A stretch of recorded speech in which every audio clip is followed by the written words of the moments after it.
नमस्कार दोस्तों, आप सबका स्वागत है हमारी इस रहस्यमय यात्रा में, जहां आज हम बात करने वाले हैं हमारे ग्रंथों में लिखी एक ऐसी घटना की जिसने पूरे ब्रह्मांड को कुछ क्षणों के लिए हिलाकर रख दिया था।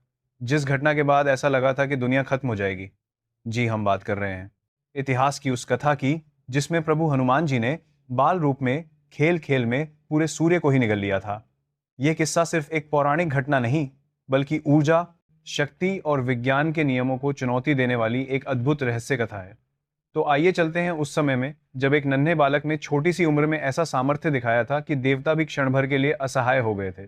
चलिए कथा की शुरुआत करते हैं।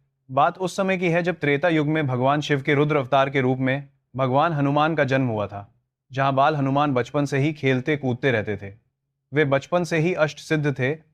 वो इतने शक्तिशाली और अतिस्क्रिय थे कि किसी भी पल हवा में उछल जाते थे, किसी भी पेड़ पर चढ़ जाते थे, अचानक आकाश की ओर छलांग लगा देते थे। एक बार सुबह का समय था। आकाश बिल्कुल साफ था और सूर्य एक चमकते हुए सोने के गोले की तरह आसमान में उठ रहा था। बाल हनुमान ने अपनी मासूम आंखों से सूरज को देखा तो उन्हें लगा जैसे आकाश में कोई फल चमक रहा हो, बिल्कुल एक रस से भरे, लाल सुनहरे, चमकीले आम की तरह। उनका बाल मन उत्साह से भर उठा और उन्हें बस यही लगा कि वाह, क्या मीठा फल है। और बिना कुछ सोचे विचारे वे हवा में उछल पड़े। उनका यह उछाल साधारण नहीं था। हवा कांप उठी, पेड़ हिल गए, पक्षी डरकर उड़ गए। बाल हनुमान इतनी तेजी से ऊपर उठे कि लगता था जैसे उनका शरीर हवा को चीरता हुआ आकाश को दो हिस्सों में बांट रहा हो। सूरज देवता ने देखा कि कोई अनजान तेजस्वी बालक उनकी ओर प्रकाश की गति से बढ़ रहा है। कुछ समझ पाते उससे पहले बाल हनुमान सूर्य तक पहुंच गए और बोले, अरे कितने सुंदर फल हो तुम, मैं तुम्हें खा लूंगा। और अगले ही पल उन्होंने अपने दोनों हाथ आगे बढ़ाए और सूर्य को पकड़ने की कोशिश की। अगला क्षण और भी विचित्र था, मानो पूरा आकाश अंधकार में डूब गया। पृथ्वी पर अचानक प्रकाश कम होने लगा। ब्रह्मांड में एक पल के लिए हलचल मच गई। देवताओं को लगा कि कहीं फिर से कोई विनाशकारी घटना तो नहीं होने जा रही। इधर सूर्यदेव को समझ नहीं आया कि ये बालक कौन है, इतना शक्तिशाली कैसे है, और कैसे वो मेरी तीव्र ताप ऊर्जा से बिना जले मेरे इतना करीब पहुंच गया। पर बाल हनुमान ने बिना झिझक सूर्य को अपने मुख में समेट लिया और उसी क्षण दुनिया का संतुलन बिगड़ने लगा। धरती पर छाया छाने लगी, तेज हवाएं चलने लगी, तापमान गिरने लगा और समय जैसे ठहर गया हो ऐसा महसूस होने लगा। देवताओं में हाहाकार मच गया। वे तुरंत इंद्रदेव के पास पहुंचे और बोला, प्रभु, किसी अज्ञात बालक ने सूर्य को निगल लिया है।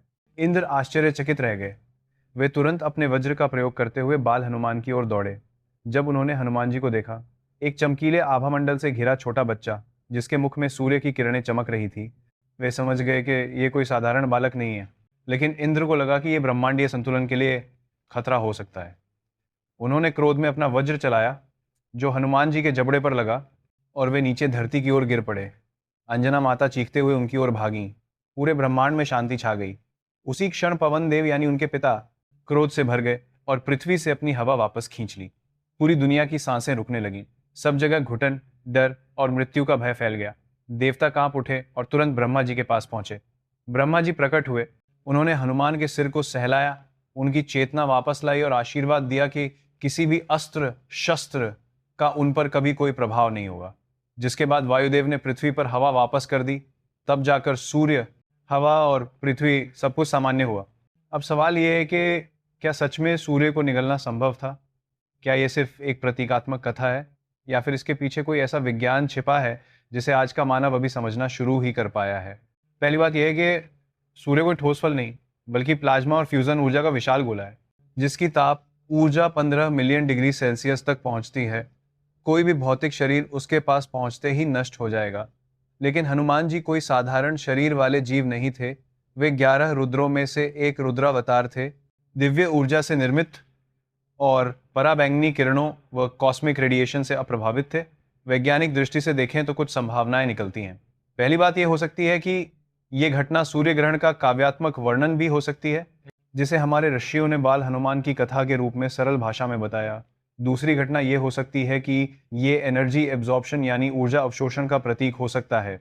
यानी हनुमान जी सूर्य की ब्रह्मतेज ऊर्जा को साधने में सक्षम थे, इसलिए उन्हें सूर्य विद्या सिखाई गई थी। तीसरी संभावना यह है कि हनुमान जी के पास अस्ट्रल बॉडी या दिव्य शरीर था, जो साधारण पदार्थ नहीं बल्कि ऐसी ऊर्जा से बना था जो ताप और प्रकाश को नियंत्रित कर सकती थी। आधुनिक विज्ञान इसे plasma resistant bio energy field कह सकता है। इसके अलावा उनके सूर्य को फल समझने का अर्थ ये भी हो सकता है कि ऊर्जा का स्वरूप उसके आकार से नहीं बल्कि उसकी प्रकृति से पहचाना जाता है। हनुमान जी के लिए सूर्य भी एक खेल था, क्योंकि उनका चित्त ब्रह्मांडीय ऊर्जा से जुड़ा हुआ था। ये घटना ये सिद्ध करती है कि प्राचीन कथाएं सिर्फ कल्पना नहीं, बल्कि ऊर्जा, खगोल विज्ञान और चेतना के गहरे रहस्यों का संकेत हैं। आज विज्ञान प्रकाश की गति, प्लाज्मा फिजिक्स, ऊर्जा शील्ड और रेडिएशन इम्यून बॉडी की खोज कर रहा है, जबकि हमारे ग्रंथों ने हजारों साल पहले ही बता दिया था कि ऊर्जा और चेतना के मिलन से ऐसे असंभव कार्य भी संभव हो सकते हैं।